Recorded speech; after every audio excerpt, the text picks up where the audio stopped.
Number 84-205 নিচে দেওয়া হচ্ছে। আজকে সরাসরি সাবজেক্টে চলে আসছি। সেটা হলো যে দেখো, প্রথমেই বলি 2025 সাল সকলের জন্য শুভ হোক। ভালো খবর সবাই পাও, ভালোভাবে থাকো, এটা আমার আন্তরিক শুভেচ্ছা সকলের জন্য। এবার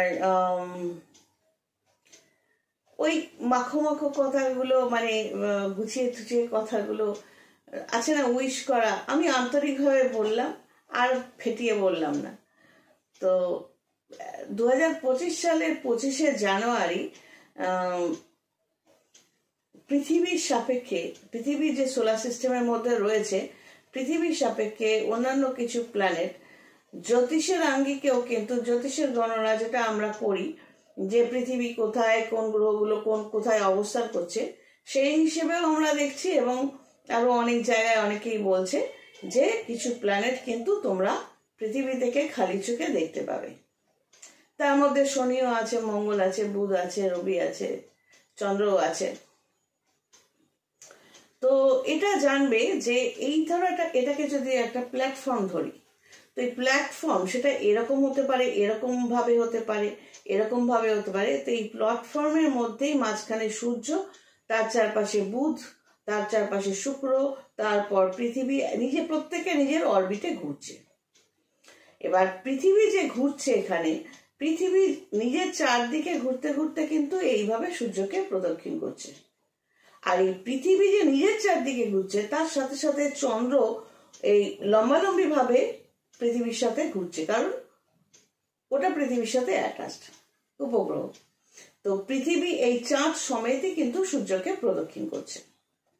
তা এই পৃথিবী যে নিজের চারদিকে ঘুরছে, এটা একটা গোল চিন্তা করো, আর ঠিক লম্বালম্বি ভাবে চাঁদটা যে পৃথিবীকে ঘুরছে, এটা আরেকটা গোল চিন্তা করো, কক্ষপথ।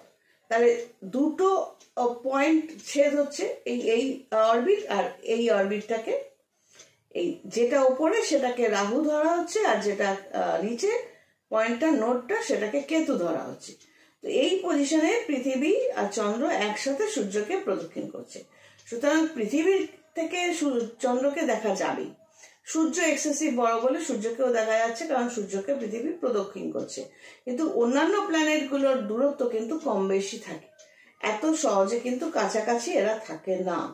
এবার দেখতে হবে 25শে জানুয়ারি 2025 সালে এই যে সন্নিবেশ গ্রহদের, এটা কি রেজাল্ট সকলের জন্য নিয়ে আসে। আমার কাস্টমারদের বলা আছে ভালো মন্দ যাই হোক জানাবে, রিপোর্ট দেবে, সেই বুঝে আমাদের এগোতে হবে। আশা করি নিশ্চয়ই ভালো হবে।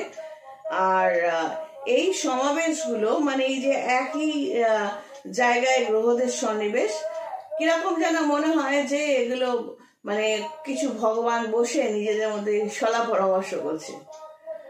তো এই গ্রহদের কাছে আসা, দূরে যাওয়ার ওপর অনেকটাই আমাদের লাইফের অনেক কিছুই কিন্তু নির্ভর করে। তাই 25শে জানুয়ারি সামহাউ একটা ইম্পর্টেন্ট ডে। সবাই ভালো থেকো। God bless and take care.